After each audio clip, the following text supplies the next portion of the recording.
Good morning, folks. This is Jen Espinosa-Goswami coming to you live from my page over at Be Weightless. If you're joining me live this Monday morning, yay! So glad to see you here. Make sure you say hi so I can say hi back to you because I don't necessarily know who's joining me live. And I always am curious to see who is around and available when it's time for me to share some messages with you.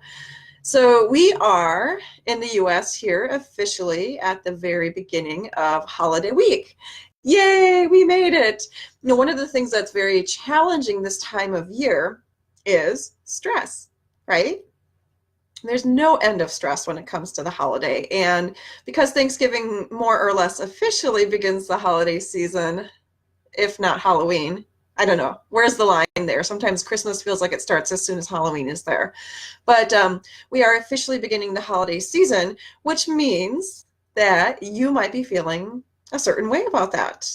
Now, just to be completely honest with you, I usually feel kind of sad this time of year. And I'll go into that a little bit more as to why I'm feeling a little bit sad and how I deal with that and how I find the positive moments in every moment, regardless of what my state of mind might be this time of year. So before we get started and before I dive into why I might be feeling sad this time of year, this live video is called What Can You Do and What Do You Want to Do? Because sometimes there's a huge gap between what we can do versus what we actually want to do. And that's what we're going to talk about in today's live stream video as we approach Thanksgiving.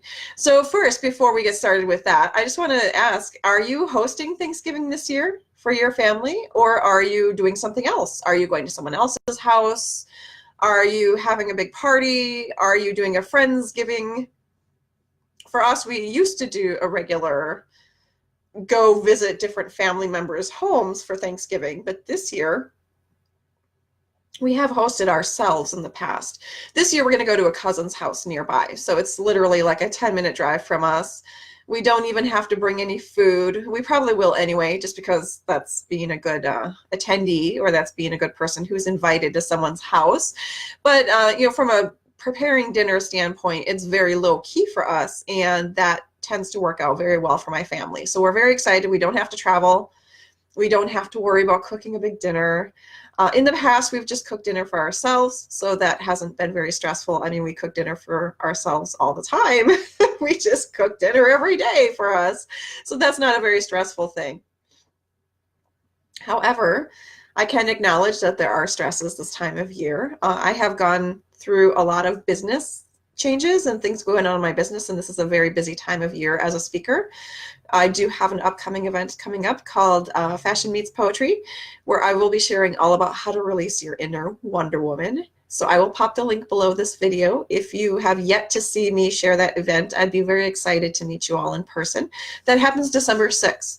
So that will be happening after all the Thanksgiving Day craziness and before we get into the Christmas craziness, if it hasn't already begun for you. So I'd be very excited if you can attend that event with me. I will be sharing, again, how to release your inner Wonder Woman.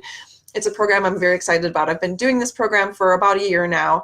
Super fun, super engaging, and regardless of where you are today in your life, either physically, mentally, emotionally, you can definitely find ways to release your inner Wonder Woman because she's there, and I will share those secrets with you.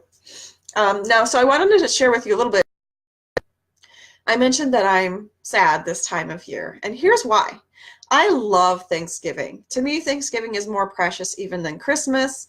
It's more precious than my birthday, which just happened. It's more precious than Halloween. The only holiday that kind of competes with Thanksgiving in my mind is the 4th of July, because I like the messaging behind freedom and fighting for our rights and that sort of thing. So 4th of July is very fun for me as well. Plus, it's during the summertime, which is very beautiful. You can go swimming, you can go outside, you can enjoy nature, enjoy fireworks. So Thanksgiving is really my favorite holiday, has always been since I was a kid, of course, because it involves food. And I love to eat. I still love to eat. Losing a bunch of weight does not make me stop loving food. I mean, I still do. But Thanksgiving is also that time of year that brings to mind some of the stresses that I have in regards to family.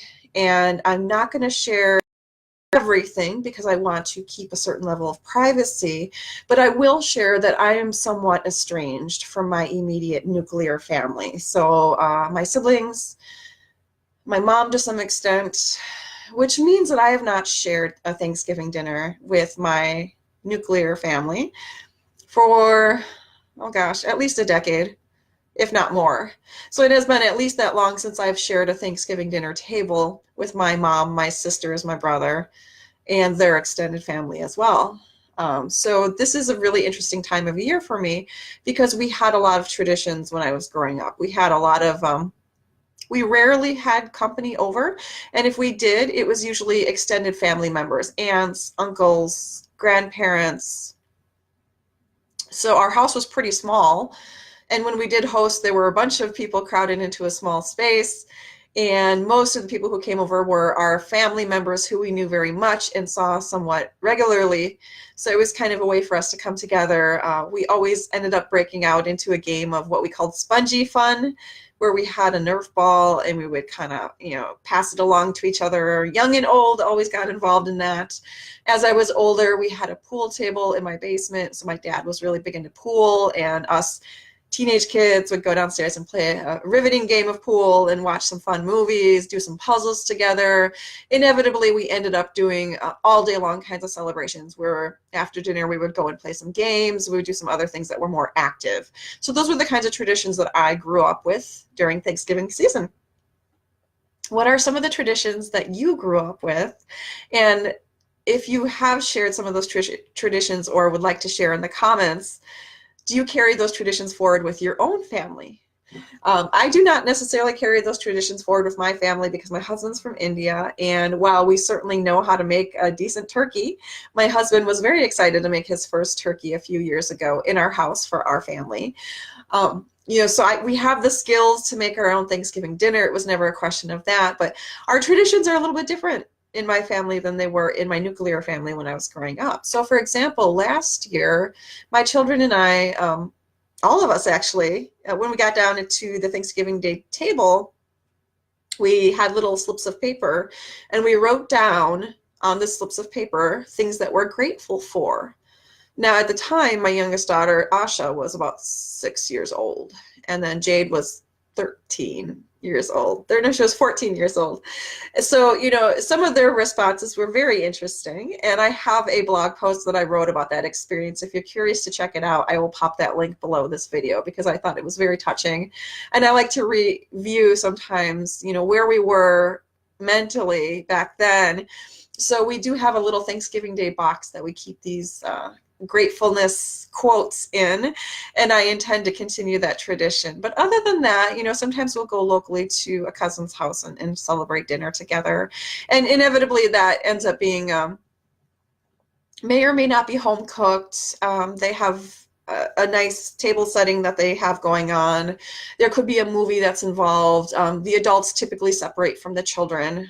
There's a lot of each person goes and does their own thing, so the adults will sit there and chat about various things that are going on in their lives while the children go and play, which the children are very excited about because they like to play with other children. So yeah, we've been very fortunate that we always have plenty of food. We have plenty of family. Some of the other traditions we've had in the past is we got together with our friends in the Twin Cities here who have invited us for Friendsgiving, which I absolutely love Friendsgiving, because it may or may not be on Thursday. Sometimes it's on Friday, sometimes it's on Saturday, depending on how many of us are working full-time jobs outside of the home. And we just bring a bunch of, we do potluck style. So we each bring a dish to share. And generally it's like an open house situation where we just go in and out. We get to chat, we get to hang out, we get to meet some new people, because inevitably someone new is in the circle or is able to attend that we haven't seen previously. So I really love Friendsgiving. It has saved me a lot. When I was going through some family estrangement issues, 8 or 9 years ago, that's why I tend to be sad this time of year. So this Friendsgiving sometimes has been my saving grace, because I don't really talk to my sisters and my brother. Sometimes I do. But, we're in a different place in our lives right now, and there have been some words exchanged between us that cause me to not feel like they're the best people to have in my life. So I have decided to keep my distance, both physically, mentally, emotionally, and that was a choice I made. What choices do you want to make this holiday season? And that's why I titled this video, What Can You Do? A lot of times we feel the pressure to do all the things, right? We have to cook everything from scratch. We have to do all the invitations. We have to create cards and send those cards out, holiday cards out to everyone in our extended network, even people we haven't talked to or seen in many, many years. We have to do all the work parties. We have to bring homemade food to these work parties. We have to bring our kids to all these various events like cookies with Santa and taking photographs and things like this. We have to do all the things, right? You can do. There are possibilities, there are opportunities, they're available to us, and depending on how much we keep our nose and ear to the ground, we get invitations to everything, right? So you may be in a place in your life where you're getting a bunch of invitations, and that's okay. Those are things you can do. Now, the trickier part, and the whole purpose of this video today, is what do you want to do? What is it you really want to do this season? And the answer may surprise you. For me, I want to share a lovely holiday dinner with my family. That's what I want to do. For various reasons, I can't do that. Just for various reasons, because I'm estranged from my family. So I can't do that with my blood relations, but I can certainly do that with my husband's family, which is who we're spending our holiday with. So I want to celebrate with family. Yes, I get to celebrate with family, my extended family, who in many ways have been closer to me than my immediate family. So those are things that I want you to consider for yourself as we enter into, Turkey Day and Thanksgiving. What is it, first of all, you can do? You know what's available to you. You know what those opportunities are. You have those invitations maybe in your inbox right now. Now put a filter on that. Put a filter on that so you can relieve your own stress around the holiday season, and filter it with what do you really want to do.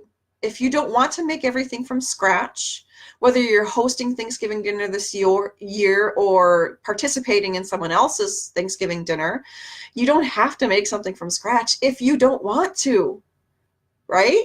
You don't have to go all Pinterest crazy and be like, I'm going to provide the best and healthiest dish I possibly can.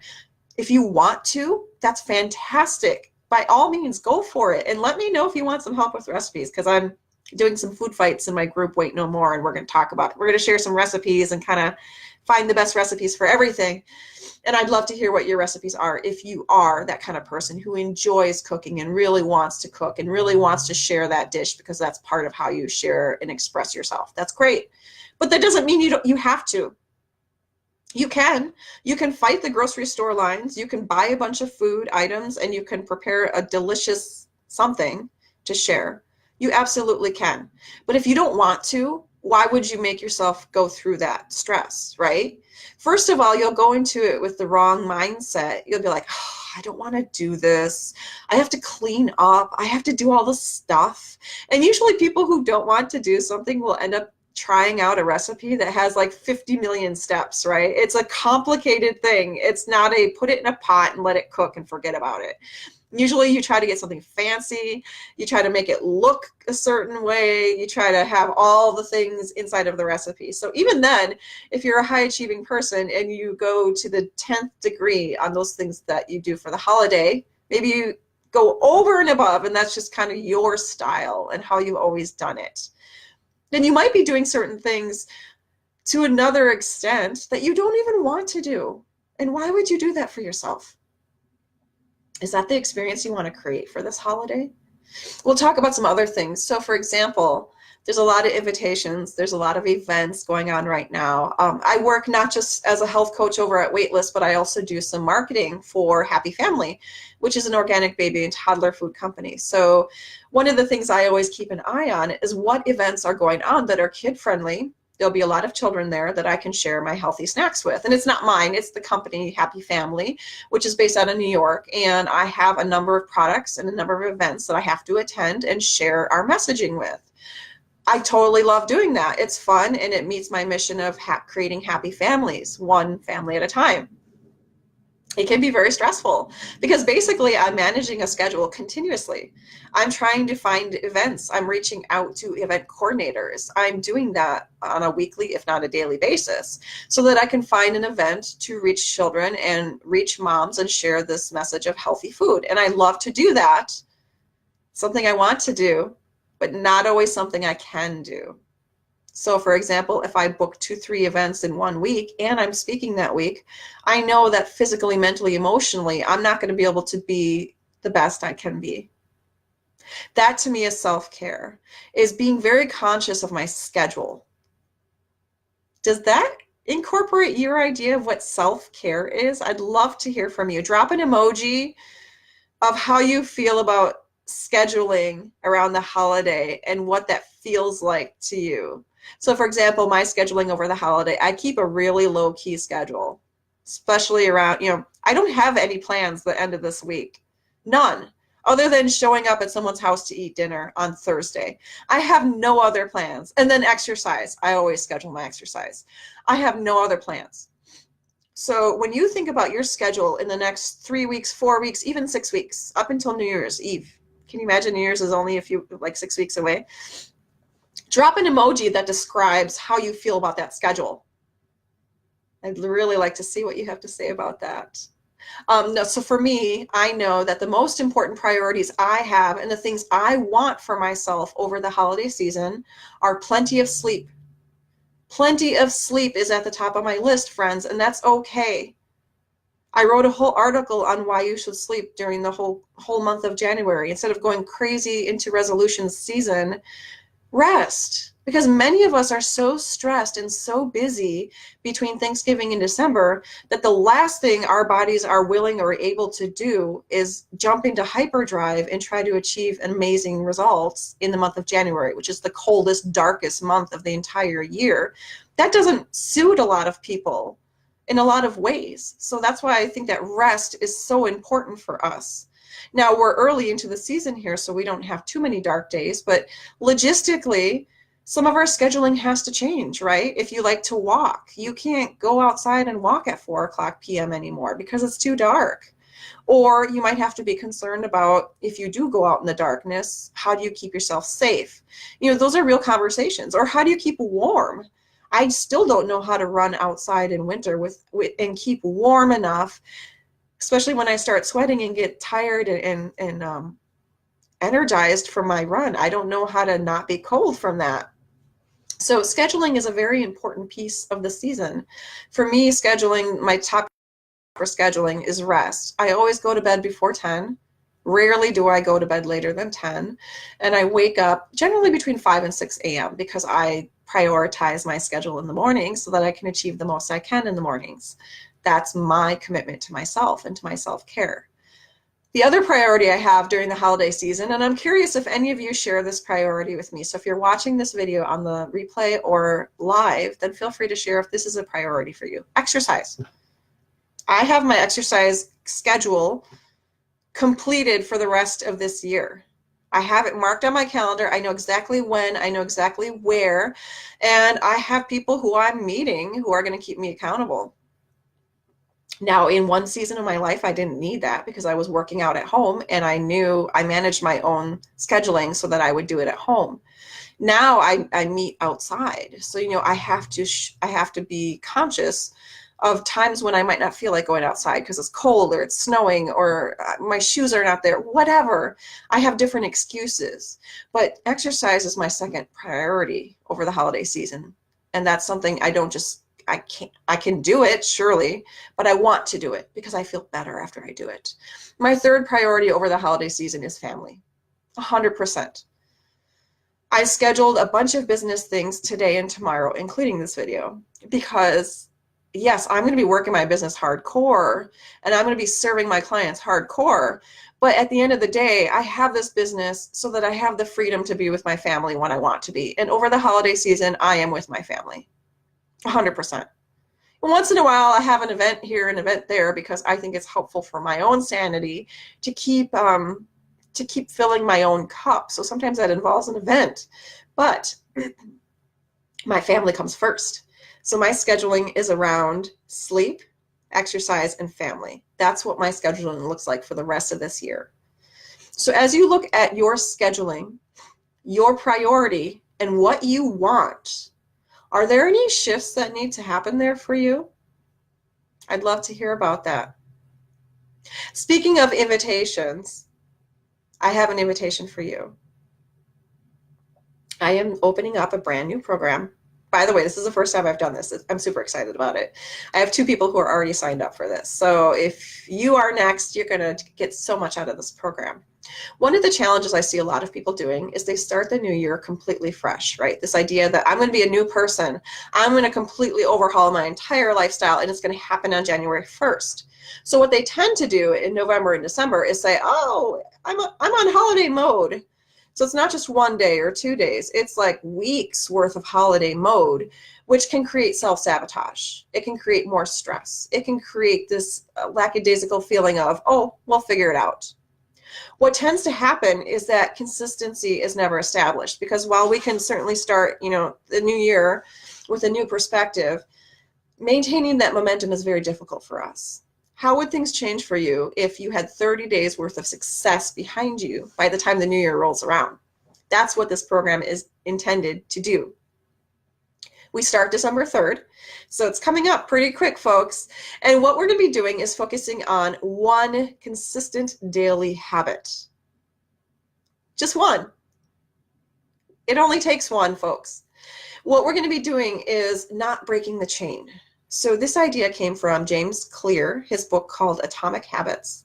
I mean, this idea has been around before, but that's where I was reintroduced to it. And he wrote about Jerry Seinfeld and how successful Jerry Seinfeld is as a comedian because he didn't break the chain. And here's what that means. Every day, Mr. Seinfeld would get up and write a joke. Regardless of whether he had an event scheduled or he was doing a program or he was creating something new, it didn't matter. Every day he woke up and wrote jokes, because that's how you create mastery in your life. That's how you create consistency in your life. You do it every day.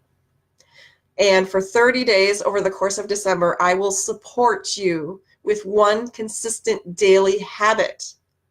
You can do it, and I'd love to be there with you. During the course of this 30 days, you will have weekly accountability checks with me. You will have a mid-program progress report where we get together on a group coaching call and expose what's going well for us and what's not going well for us so that we can adjust as we need to. And I will help you strategize. So you have unlimited access to me. It's mostly through email. I'm not going to be doing a lot of live calls with people because I also have to prioritize my family, my sleep, and my exercise, and I can't do that while also supporting you. However, I will be available to you pretty much all the time throughout the course of December. And a lot of people don't think of December as a time to start a program. This is not really starting a program. It's creating consistency around something you're already doing, but you don't do it consistently. So for example, if you're like, well, I really need to drink more water. There might be a time when you're like, oh yeah, today I'm going to drink 3 bottles of water. And then the next day you forget, right? So you don't drink any water. And then the next day after that, you drink 1 bottle of water. You may not feel like that one habit is going to do much for you, but it's really where mastery happens, is in one daily habit. So I will help you identify what that habit might be for you, because all of us have different goals and all of us have different things we're hoping to achieve in 2019. I will help you with figuring that out. Goal setting is a really important part of all the programs and all the ways I serve people. So that's something I'm certainly a specialist in and have done very well for both myself and my clients. But we will find the one milestone that you will achieve by the end of this year. Can you imagine achieving a milestone by the end of this year? Not next year, not when you get around to it, not when you have time. And we will schedule that in every day throughout the course of December so you create that consistency. I'm so excited about this program. It's going to be super fun. I don't even have a name for it. That's how cool it is, right? But I do have 2 people who have already signed up for this. It will be $99 for the entire month, and you get my support throughout the course of the month to create consistency around one single habit. How would it feel to start the new year with a win? I think it would feel great. I'm still deciding what my one habit is going to be. I'm either between a mile a day running, or that will be a challenge for me in a different way, because usually I stack up my miles. Like I'll do 5 miles at a time, 3 miles at a time. But if I have to run a mile every day, it only takes me about 10 to 12 minutes to run a mile, but that creates a different mindset, right? Like I have to do it. I have to wake up every day and do it. That's what I want to create for you, is that path to success. When you make it a habit, you make it unconscious, you make it something that you always do at a certain time of day, a certain place, and it happens every day. My other one is I might do 15 minutes of dance, because I need to loosen up sometimes, and dancing loosens me up and makes me smile. And I want to smile more in 2019. So I'm between those two things. Who knows where I'm going to end up with that? Let me help you strategize on what to you. If you have any interest in this program, and I already have people who are like, yes, that sounds great, then let's talk and let's have a conversation about that. As I mentioned to you, I am not doing any business related things at the end of this week. I mean, I'm going to schedule some of my posts out and things like that. I've already scheduled my email marketing and things, but I am not going to be connecting with phone calls over the course of this weekend. However, I do have 2 days, today and tomorrow, and next week, to have a phone call with you about whether this program in December is right for you. I suspect it is, because it can help anyone, regardless of whether you think you need to lose weight or not. It can help you create consistency. And that's the number one challenge I have in all of my clients. That's the number one challenge I sometimes personally experience as well. And as far as I know, there's not a single program out there that helps you create consistency. Instead, it feels like a challenge, or like I got to log my food. I got to do this. I got to do that. Creating consistency around one habit means you don't pile everything on your plate. It's just one habit. It can take 10 minutes. For me, running a mile takes me 10 minutes. That's not a long time commitment. So it's not about how many things you can stack onto this. It's one habit that you can do every day for 30 days. I believe in you. I believe in your success. If you want to connect with me on a phone call to talk about this program and whether it's the right fit for you at this time in your life, given your scheduling and given your priorities, I'd love to have a conversation with you. I'm popping my link below here to schedule a phone call with me. It's completely complimentary, 20-minute phone call, probably no more than that. And I will tell you more about this program and how it can help you. If it can't help you, that's fine. I can give you a couple of suggestions of how to reduce the stress in your life right now, because there probably is some. I'm guessing there might be a little bit.